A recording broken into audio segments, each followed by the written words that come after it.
So I am really pleased to welcome Laura Dieter to our discussion, a discussion that I've certainly never had with anybody, and that is alcohol and caregiving. But I've never seen this discussion before. And at the positive aging community, we like trying new things. We like introducing our community to topics that help them, their family, their loved ones, their clients. So, Laura, it's ironic, we live down the street from each other, but we were connected uh, via a mutual friend who's in Philadelphia. But um, when I met you, I was like, oh, I have to introduce you to our community. And folks, that I Laura is this is a new experience for you, isn't it? Okay, I Yeah, know she's a little bit she might be a little bit nervous, but I can tell you that I'll be gentle as well as our audience, but I can tell you you have an amazing story to tell thank you. that I think a lot of people can relate to. So let's dive into this discussion and let's just let's get to know you a little bit better. Tell us a little bit about your background and kind of what led to you being passionate about this topic. Yeah, thank you, Steve. Yeah, he's right. I am a little bit nervous. This is new for me. And part of the newness is actually sharing the story that I was drinking too much when I was taking care of my dad. And that's a little bit hard to go there. And I'm working through that still, getting better at it. And, if I don't share, then I can't help anybody. And that's kind of where I'm coming from with that, because I would like for people not to suffer as much as I did. That's bottom line right there. So I have three grown kids. They're amazing young adults. And 35 years ago, I started a business so I could be at home and raise my own children. And my husband was active duty Air Force, and he had no flexibility in his schedule. So I really needed that. And did that for all those years. Kids are all raised and gone. And like 2 months after our daughter moved out for the second time, um, it the situation changed to where our parents needed full-time care. I had a brother and sister-in-law who were living with them for like 9 years because they couldn't pay mortgage payments. That's a whole nother story. We're not going to go there. But oh, and one other piece to this that you need to know is that during that 35 years, my drinking gradually crept up. Um, there was stress that I didn't know how to deal with. There were business disappointments, and there were times where I'm thinking, I totally messed that up, or I'm not good enough, and I can't do this right, and all of those negative, icky thoughts. And, in our society, we're kind of taught, oh, stress, have a drink. Oh, celebration, have a drink. Oh, you're mourning someone, have a drink. Whatever it is, you have a drink. So that's what I did. And it turns the corner from, or steps over a line, however you want to look at it. But when you're using alcohol for stress relief, that's when it becomes um, debilitating in your life. And it's a very gradual journey for most people, I think. And I think there are a lot of highly functional people out there who might be drinking a lot more than they want to admit it. And they're hiding it. I know I was. My Yeah. husband and I played this silly little game where I'd buy more bourbon and he'd hide it, and I'd go buy more, and then I found the stash and drank it all. I mean, it was just stupid. And we never talked about it at all because it was really uncomfortable. Yeah. Now, And oh, go ahead. I don't want to. I kind of want to go back because I know we're going to start talking about your parents a Right. little bit, but you had said, after after your children had left the home, and then now, do your siblings and your parents, did they all live in this DC metro area? No, actually, great question. I grew up in Las Vegas, Nevada, um, My mom Well, moved there in that's an area where 1946. drinking is Oh part my of the. gosh, yeah, yeah. It's what you do. And our family doesn't hang out at casinos, and we're not involved in all that. I think a couple of my siblings had jobs in casinos for a little while, but drinking is still, it was part of the military culture at the Mhm. time. It's not as much anymore. I watched that shift through my husband's own journey, but I have one sibling who lives in Florida, and the rest of them, there are five of us total. Um, the rest of them lived in Las Vegas. And then we did get my brother out of my parents' house. And that's where your parents were in. Yeah, they're still at, mom is still in the house they bought in 1970. Oh, okay, great. And she's still able to be at home because my brother is able to take care of her. Not the brother we kicked out. One of the, this brother's amazing. He is able to work from her house because of COVID. That's great. So there's So a blessing for COVID. Go figure. yeah, oh, there's lots of blessings and lots of curses, but we're beginning to appreciate the blessings, and quite frankly, meeting with you like this and having a discussion is a huge blessing. So Yeah. okay, so let's sort of move into your role as a caregiver, and tell us the story of where I've sort of heard it, but you kind of had a realization that wow. Yeah. Yeah. When you're sneaking alcohol into the emergency room with your dad, I mean, it's like Okay, really, that's not a good thing. Yeah, but yeah. tell us so your daughter's out of the house, and now what happened with your parents that sort of activated you as Well, more of um, a caregiver? we had to get that one brother and his wife out of the house because there was emotional abuse going on, and they were stealing from mom and dad. Okay, which is also is a topic in and of itself that we might have you come back on, which is fraud Sure. against the elderly, communicating with siblings. I mean, that in and of itself is that's going on every day, and it's horrible Oh, I that know. the statistics are most of the fraud and abuse is being committed against our elders by their loved ones. Yeah. And this is a firsthand. So you kind of came in and We came in and cleaned up. cleaned up. Yeah.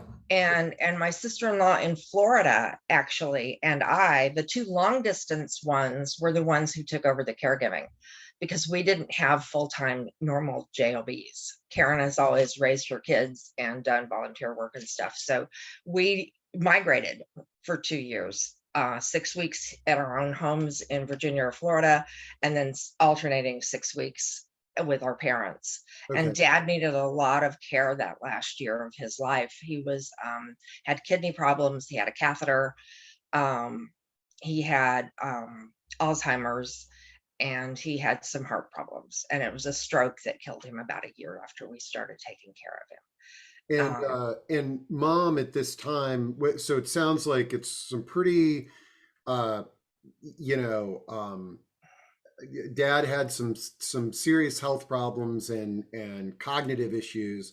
um how was mom doing at this time when dad's. She's still going. She's almost 95 now. And she was having a hard time dealing with dad's illness because I don't think the man was ever sick. Not that I remember anyway. But she's a strong woman. You don't raise five kids without and be in the military and go through all the things that she's been through in her life without being a strong woman. Great. And her health is still quite good. She had we had a bad scare with her about 10 years ago, Okay. and we thought we were going to lose her then, and we didn't. And I don't think she's been to the doctor in 2 years, Holy cow. Okay. other than routine, yeah, which is just amazing. So, I got an email from my brother that the big crisis was that her library card expired and they had to go renew it. So yeah. Okay, that's a crisis. So she's doing well. Okay. And she did have a hard time with dad's illness and everything else. And But my dad passed really peacefully, which was a beautiful thing, in his that's own great. home. So the great thing is that you and your sister-in-law were able to schedule time to be out there and to be hands-on caregivers. Was there ever a discussion about dad moving to an assisted living or something like No, that? nope, we never went there. And I think a lot of that was in our family. My grandmother on my mom's side was in a Medicaid type nursing home for Yeah. 10 years. And we didn't want my mom to have to go through that. And we Yeah, didn't want our family to have to go through that if it was all possible. and again, we could do a whole hour on that topic because it's the challenges of previous generations being in a long-term care setting and the vision of what that does. But the beautiful thing that you've already alluded to is mom and dad were together, and dad passed away peacefully. So, Yeah. She but was holding his hand oh, when that's he passed. okay. So Yeah. now let's get into the what I think is going to be sort of your kind of wake up call, personal wake up call. So I you're caring for dad, and uh you have an awareness that you're leaning a little bit more on the bottle. um Yeah. Tell us how Well, you sort of put two and two together. and I was actually aware of that before I started caring for mom and dad. And I actually went to rehab about 10 years ago. Okay. And all that taught me was how not to drink at rehab, Hmm. and a lot of other things about a lot of other drugs and stuff that I really didn't. And it wasn't helpful once I got back to my own home. So I stayed alcohol free for less than a year, and something triggered me. I got upset, and just started again. And when that happens, you go back into drinking heavily a lot faster the second time. Um, and I tried to moderate, and I was semi-successful at moderating. I found a support group online for that, and was able to share a lot in community with that, and that helped a lot. So I was kind of moderating when I was taking care of mom and dad. But the more the stress built up, the more I wanted to drink. I was sneaking mom's wine. I was having friends drop some off on the porch. I was getting allergy shots every couple of weeks, and the liquor store was almost across the street from the doctor's office. So it was, and they sell booze at Walmart in Vegas. So it was pretty easy to access what I wanted. And I think my brother knew that I was drinking more than I should be. And he called me on it once, and it was very humiliating, very, very humiliating. Um, I had been at his house with mom, and he's like, "I'm going to drive you guys home," and didn't tell anybody why, but I knew, Hmm. and that was horrible. Yeah, I was going to ask if, I mean, it sounds like there's a lot of internal awareness and pressure, but you answered my question that your brother, uh, through his actions, so was there any other pressure from family or friends to Laura, you can't be doing this, or you seem Not really, okay, because I was still doing a pretty good job of taking care of dad. okay. And the thing is I very rarely left the house. Hmm. So it was really easy to say, well, I'm not going anywhere, so might as well drink, right? Because dad was on hospice, so he couldn't go to the hospital. So I wouldn't have to drive him there, and I couldn't leave the house. We did have respite care, um, or a couple times a week, somebody would come in and do physical therapy or something with one of them, and I would be able to leave for like an hour. Okay. And that's when I get my allergy shots or whatever. Okay. But mostly I was there at the house, and dad did have one trip to the emergency room, and I had a Dr. Pepper bottle with bourbon in it Oh, okay. Yeah. with me. So it sounds like that incident, your brother driving you home, were these some of the things that sort of made you sort of say, I've got to do something? And Yeah, and I think underneath it all, I knew that all along. I just didn't know what to do.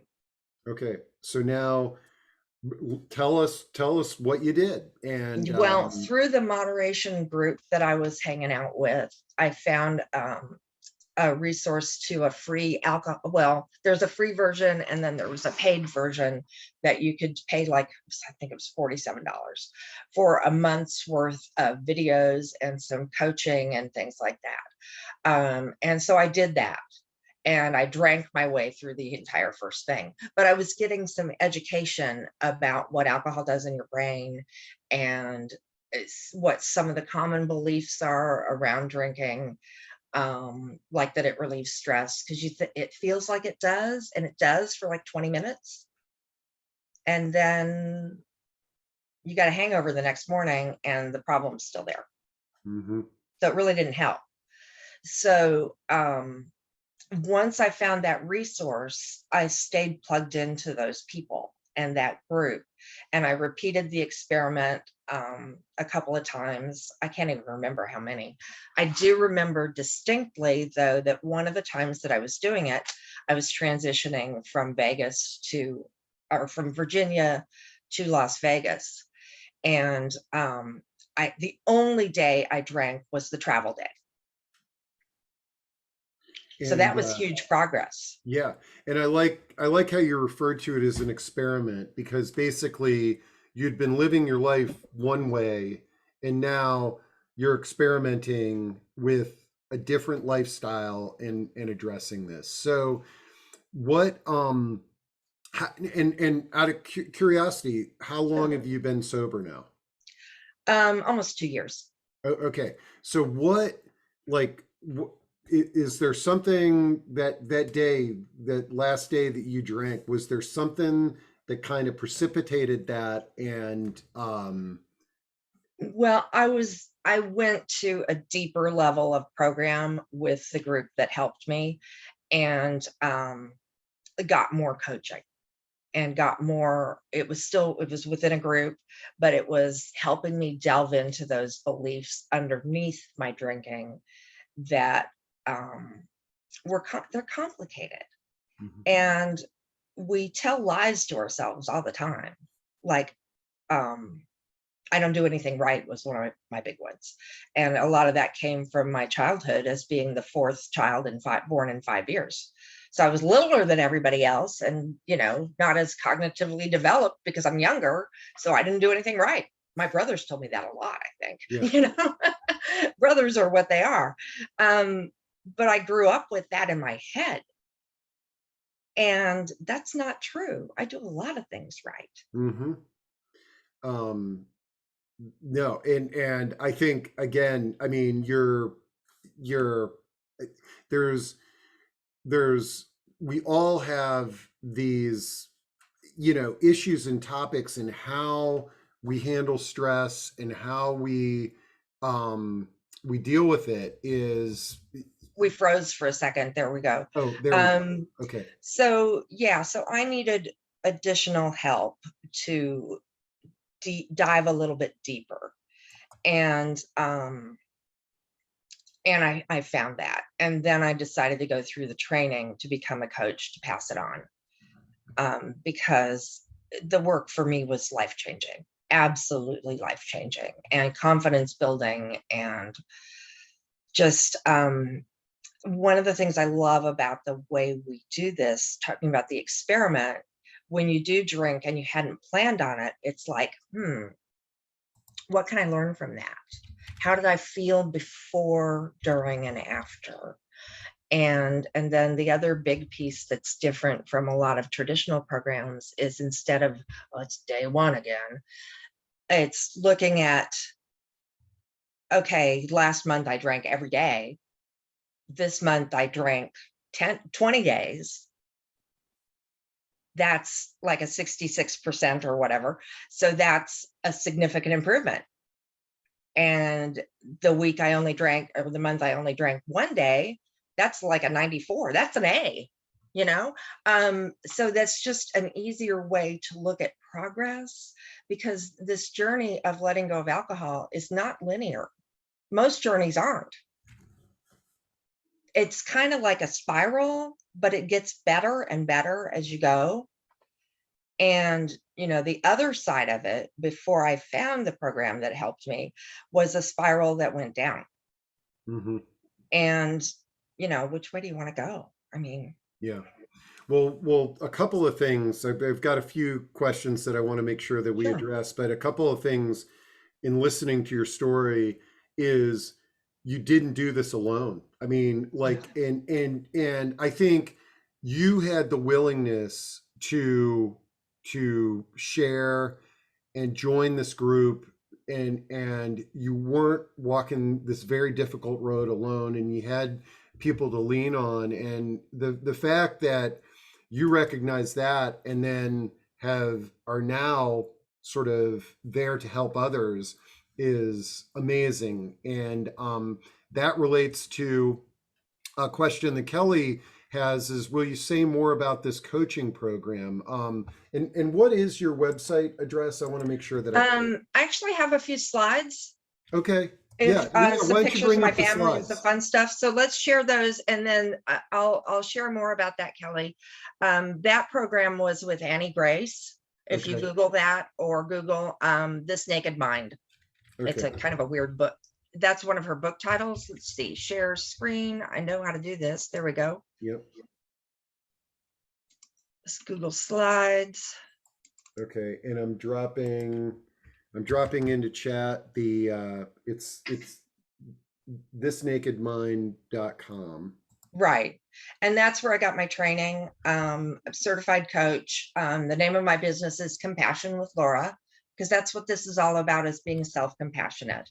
That's the piece I didn't touch on, is that change is more easily achieved from a positive mindset, what you're looking forward to instead of what you messed up. So that's really that made a huge difference as well. So that's my family at my son's wedding just a few years ago. They're all amazingly successful adults. The only problem is they don't need their mom anymore. I did too good of a job. It's one of my favorite pictures of my mom and dad. I think they were about 91 when that was taken, and they were just laughing about something. I think the power had gone off, and I don't know, they turned everything into a party. But they were married almost 69 years, which is pretty amazing. Her name is Phyllis, and his was Bruno. And that's actually my brother and my sister-in-law and my mom celebrating. Mom has a So glass of wine every night. yeah, so I was going to say that this photo is may or may not be kind of revealing in that was alcohol really part of your family culture? Oh yeah. Oh Okay. yeah. And when I was younger, I remember Dad would make punch. We'd have parties, and my parents had a pretty active social life. And there was a spiked punch and there was a not spiked punch. And it was really easy to get the one we weren't supposed to have. And our dog even got drunk. Um, it was just part of who we were and what we did. Dad would always say it's 5 o'clock somewhere and be popping a beer. Hmm. So Karen doesn't drink hardly at all. She has a half glass of wine, and she's like, okay, I'm done. But she's not biologically related. There's my mom. She's having fun with the goats. This is my brother's backyard. He's a wildlife biologist, and that's Gina and Annabelle. I don't know which is which, but that's okay. Now, So mom, how recent was this photo taken? I want to say 3 or 4 years. Okay. I just pulled out a few. She doesn't go out as much anymore because it's just harder to even get to Dave's, and he's got a hill to get into his house and that kind of thing. But she likes to get out when she can. But I don't think she's hardly left the house since COVID started. Okay.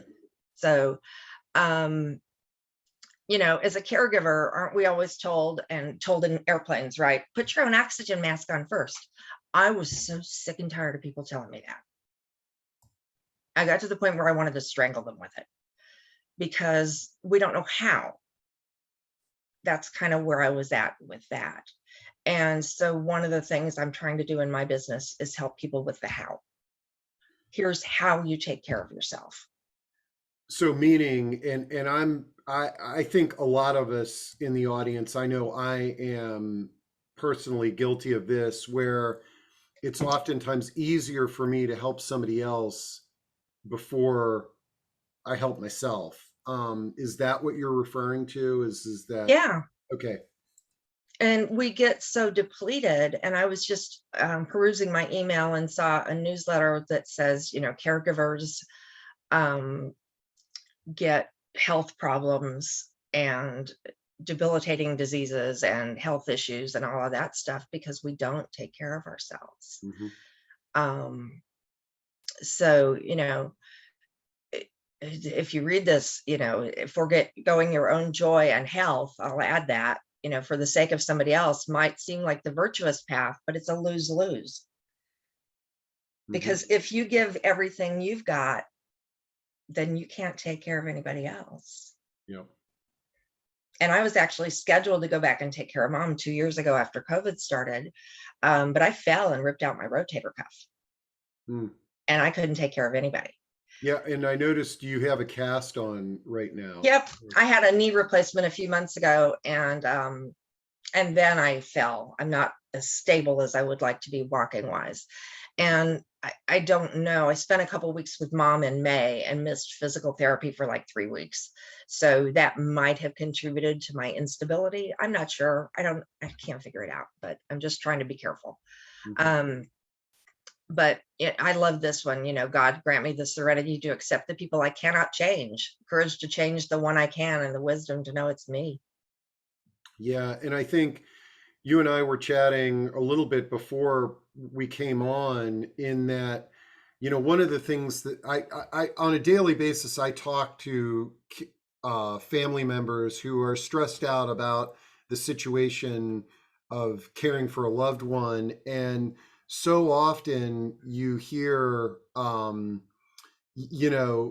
it's sort of, I don't want to call it blaming, but it's sort of like, and so did this, and so did this, and dad's doing this.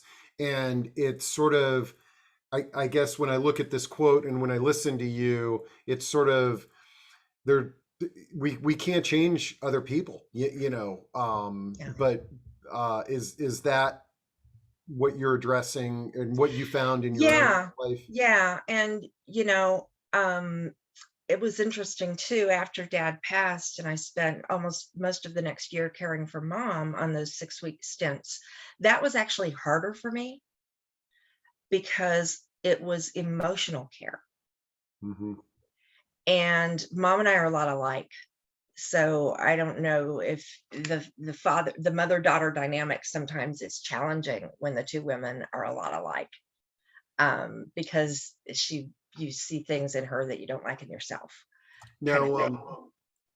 let me, in your last drink, was that before your dad passed?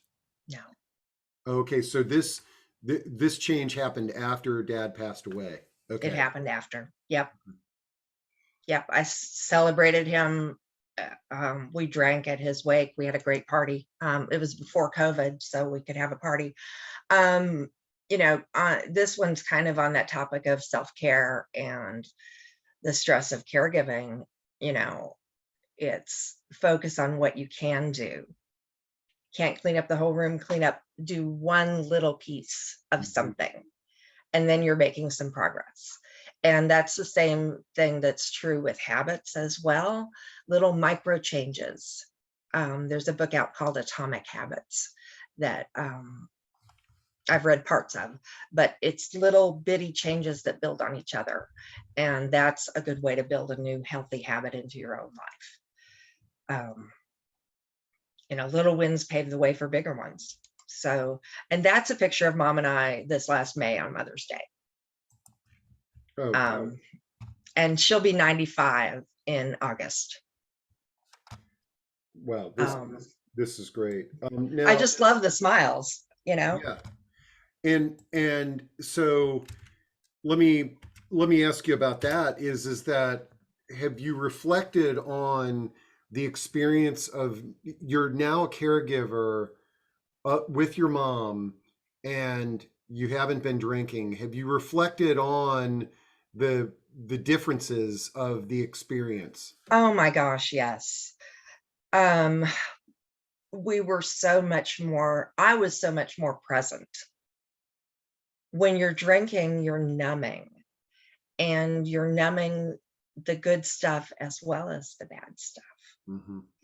And we shared, my sister had gone through some of dad's stuff. He saved But that's everything. another hour we could talk about. Yeah, that's another hour, but some of that stuff was really cool. And mom and I talked about some of those things, newsletters from my high school. And I saved a few of them too. But because I remembered the names and I remembered the trip they were talking about and things like that. But we shared some of those things, and I was really so much more engaged Hmm. with her. And she gets up, but is still at no later than 6:30, usually 6.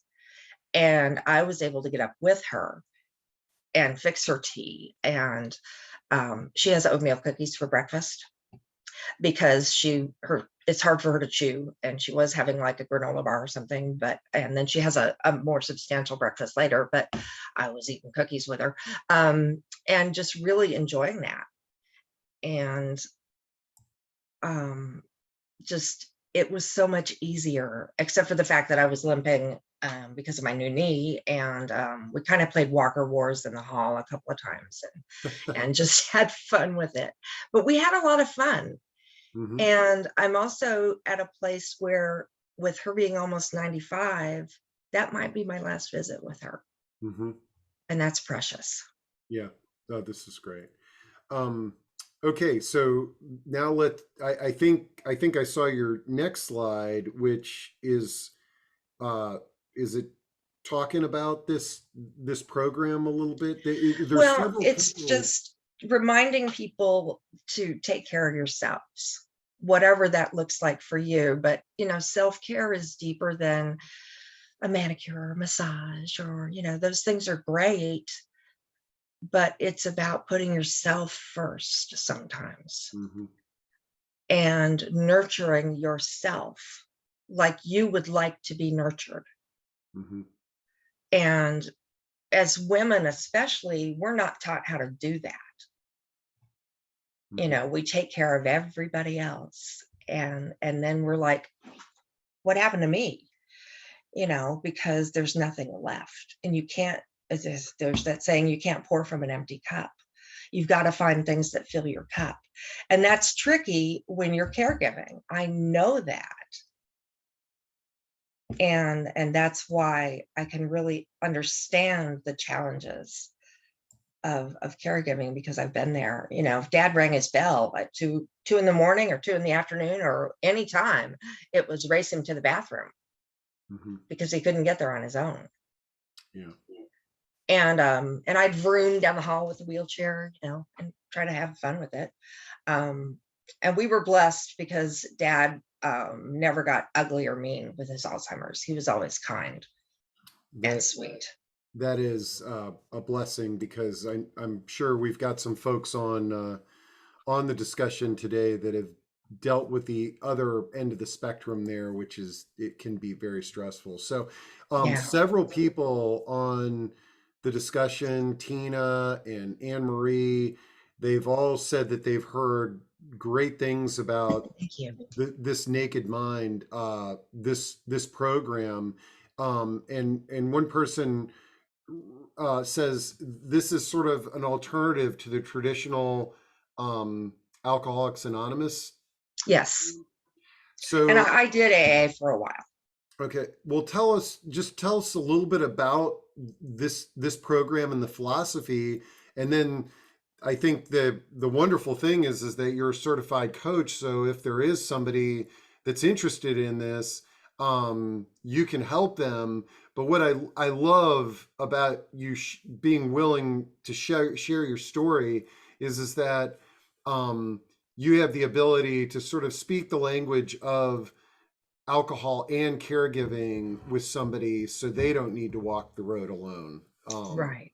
So, Exactly. but tell us a little bit about this program. Yeah, Annie Grace is the woman who started This Naked Mind. She wrote a book called that, and she wrote a book called The Alcohol Experiment. And she was over drinking, and she was a mom with small kids and had a big corporate job. And she never tried AA, but she thought, I'm smart. I can do all these other things right. Why can't I figure this out? So she did a lot of research. And then she finally got to a point where she was like, she quit trying to quit, which is very counterintuitive because you always hear and you always think of, well, you just need to stop. That's what my husband used to say. Um, but when she quit trying to quit, she took that pressure off of herself. And then she did a lot of research and everything else. And that's kind of how the program works is, I mean, the alcohol experiment is designed to give you a 30-day break. But I think you probably heard me say I drank my way through that first one. I didn't worry about quitting as much as just getting the information. Hmm. And the programs are about, and my programs are about education, what alcohol does to your brain, because it really hijacks your brain. Mm-hmm. It changes your brain chemistry and it changes the way the neural pathways work. But the good news is that you can change those back. And I have the tools to help you do that. And so does Annie in her program. What I offer is a little more personalized, and Mm-hmm. sometimes that's a good thing. So you get the education, and then you work on the beliefs underneath it. Like a lot of people think alcohol tastes good. Well, does it really? Mm-hmm. I mean, think about the first time you had a drink. Hmm, you know, that's a big one. The big one for me was it relieves stress. And it took a lot of working on that one to get to the point where no, it really doesn't. And the problem with that, the hard part about that is that it definitely relieves it for the first 20 minutes or so. And then it doesn't. And the kicker is you have another drink because you want to keep that 20 minutes going, right? But then the way alcohol works in your body is it wears off at about 3 in the morning and you're waking up going anxious, anxious, anxious, and can't go back to sleep. And then you think, oh, I'm not going to drink today. And then by 5 p.m., your willpower is gone and you're pouring a drink. Yeah. And I can imagine, I mean, is this program in your coaching, is it specific to alcohol, or I think there's probably other dysfunctional behaviors that we use when we're faced with these stressful situations. Yeah, I'm working on the whole sugar and weight loss issue myself. Hmm. So that's something that can definitely be addressed through this methodology. Yeah, there are a lot of bad habits, and Annie is just ready to release a book on cigarettes, stopping smoking, Hmm. that she's co-authoring with somebody else who's an authority. I can't remember who right now. But so, yeah, the methodology helps for any type of habit change and any type of better behavior. Okay. And it's all a process. I want to, this is a great talking point here, that Kim is bringing up. She says, "How do you deal with the fact that doing one thing feels like every day so much piles up that every day you get behind, even with the one thing that you do, like thanks for sharing that, because I don't think there's anybody in the audience that doesn't feel, I call it my monkeys on the back. Everybody's got their term, but I think that there's uh, well, I'm curious at your perspective on this, but what I, in my own life, I've sort of seen that that's a problem that I'm dealing with, but then how do I deal with the stress of that problem? And I'm curious how this program dissects that. Oh, well, that's a tough one because there's, I have one friend that says life gets lifey, right? One thing that you can do in the moment, Kim, that helps, because our bodies are always in that, quite often in that flight or fight stress mode with excess cortisol, and you're just in this, and our ancestors were running from a predator, right? And we're in that all the time, which is not healthy. So if you can stop and take a deep breath, and I know it's easier said than done, believe me, I know that. And I don't remember to all the time either. But when you can remember to just breathe and slowly and gently and breathe out for longer than you breathe in. There are lots of different techniques, but that's the basics of it. And then your body knows that you're not running from a predator, or you wouldn't be able to breathe slowly, right? So it takes your body out of that fight or flight. And then you can do that one thing. And I know about feeling constantly behind. I am that way and have been, with the health issues that I've had personally. It's hard to get anything done. And I just kind of try to let the rest of it go or get some help. Hmm. Um, Yeah, I think the because thing that does that really need, does, do you really need to mop the floors every day? Probably not. oh, here can you go back to speaker view? Oh, yeah. There you go. All right. There you just. No, I've got to figure out how to do this. I'm not an Oh, here expert on I this can part. do it There here. we go.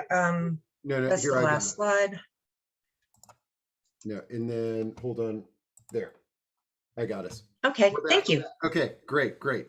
Um, okay, well, number one, thanks for sharing that. I know that this is, and there's so many comments of folks in the audience just thanking you for sharing this personal journey that you've been on, and and some folks are already ordering the book. The uh, and Some folks commenting about how the program, they are familiar with the with the book and the program, but Yeah, the good. what I love about this discussion is that we've really in you sharing your journey as a caregiver, and the fact that you relied on alcohol and you had an awareness of this and you made a change. But along that whole journey, there are so many speed bumps that you threw out that I know are daily occurrences in the Oh, caregiver yeah. process. And there's not necessarily anything we can do to change those things. Those speed bumps can't be changed. It's our own behavior and how we process it that Yeah. that can be changed. So Well, and get support however you can. Friends, family members. I mean, some of those are obviously the dysfunctional. What's the one that I think every family, I believe every family has dysfunction. It's just to what degree. yeah, and but awareness of, I mean, again, if alcohol is this culturally accepted thing in your family, um you can't be aware that it's dysfunctional, and Right. it's the norm. But I really have you told your brother about that experience when he drove you home? That I don't know if we talked about that directly, but my family does know what I'm doing now. yeah. And they do know that, I've overcome everything. But I don't think we talked about that directly. Well, I don't think I had the courage to bring that one up. well, I mean, you could share this recording with them, because I would Yeah. say, like, in hearing you talk about your journey, I think that was a wonderful gift that your brother gave to you, and probably didn't even realize it, but Well, he was looking out for mom. yeah. And yeah, so he was protecting mom, but in that exchange, he gave you a great gift, because I can I can see the type of person you are, and the awareness that, wait a second, this is crazy. I mean, Yeah. my brother is driving me home, and I'm a responsible caregiver. Um, Yeah. And it doesn't fit, which is, I think, the whole thing that makes it so hard. yeah, no. That there was an expletive in there if you wanted to throw one in. Oh yeah, yeah. But I'm just, Um, uh, yeah, and caregiving is really, really challenging. And I think that's recognized. And, there are some support systems out there that you really need to find and take advantage of. And I know that's easier said than done, because you're in overwhelm up to here. yeah. I get it. I I want totally get to. it. And hopefully that helps to know you're not alone. Yeah, that's one thing that I basically heard through your journey is the reminder that there are people that can do this alone, but you don't need to do it alone. And and here's, I want to make sure that I read these, because these are just some great comments. Anne Marie says, "Thank you for being so vulnerable, Laura. I hear from caregivers often who are very burdened and well aware that they are abusing substances, especially alcohol. All of your caregiving topics we can learn from." And Carol says, "You're courageous to allow your own struggles out, share your own struggles out in the open, and use them to help others. Thanks so much, Laura, for sharing your story." And Michelle says, "You're amazing, Laura. I know your coaching is going to help so many people in learning to practice self-compassion. It's so important." I got a little choked up reading those, and I Thank you. really, but yeah, I want to thank you, because it's we need people to share these stories. It's, and what I would tell folks in the audience is that if you're out there and there's something that you've struggled through, and you've come up with a solution, we've got a platform here. We're a community, and it's, feel free to reach out to me the same way that Laura and I connected. uh, this we can all help each other. Yeah.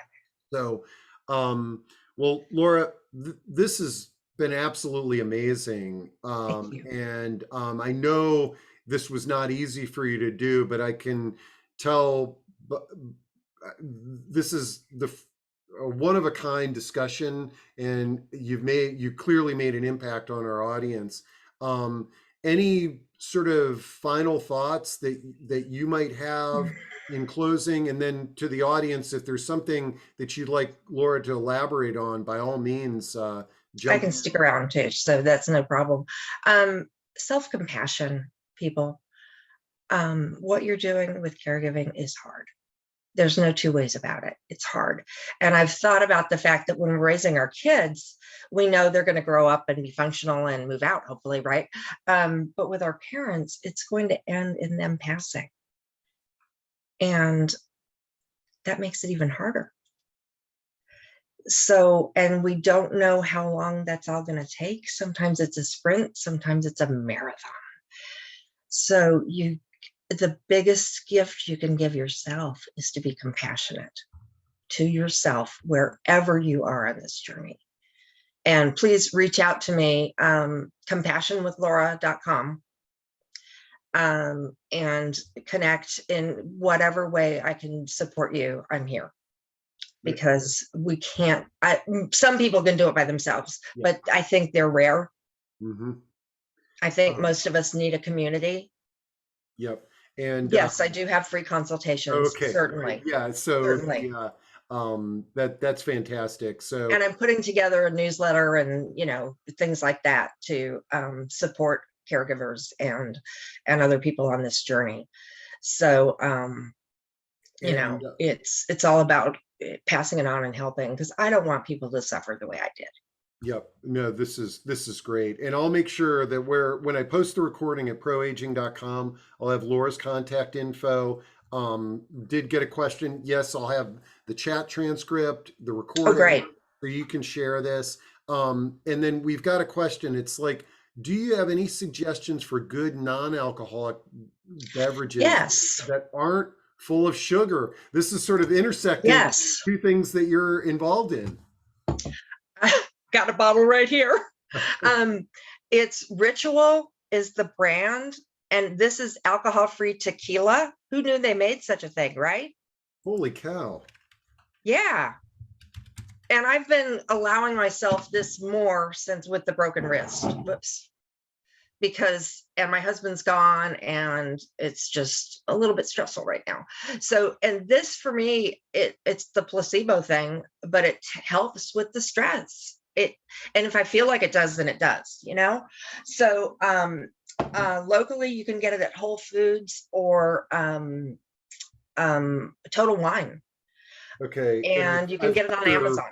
They've got a website, and here I'm going to drop that in. And this is Alcohol-free wines are lousy for the most part, and I bet they have a lot of sugar, and I think the alcohol-free beer does as well. The tequila actually has 0 calories, and it's supposed to be all natural ingredients. I don't know what the heck they put in there, but I like it. okay. Well, thanks for that. And okay. Well, this has been absolutely amazing. I want to thank you again. I want to thank our audience for such wonderful questions and joining us for this discussion. And I think this is the type of discussion where I sort of see this being shared with other folks. Probably a Please lot of the share. folks that need to listen to this and be inspired by this. It's probably difficult for them to sign up for something like this, but we can send them this link and say, hey, look, listen to this, and you're not alone out there. And there is a solution. So Yeah. And that's probably one of the harder things too, is that people who are in the middle of this are ashamed and not willing to talk about it. But yeah, share it and just, hey, I happened across this and I thought you might be interested. There's this crazy lady who knows how to stop drinking without stopping drinking right away. Wow, that's weird, huh? It's totally a counterintuitive approach, but it works. And one last thing, I was at my brother's. Okay, 3 different brothers, right? The one in Florida drinks a fair amount, and his daughter got married last fall, and my husband and I went down there, and I had ginger ale for the toast, and I had a non-alcoholic margarita for whatever. And I did check with the venue ahead of time to make sure they were serving something besides just beer and wine, because then I would have smuggled in my own alcohol-free tequila. But I sat there with my brother, and we were talking about other things, and he looks at me with my alcohol-free beverage, and he says, "You don't miss it?" And I said, "No, I don't. mhm. I don't." And I don't think he believed me, but it's true.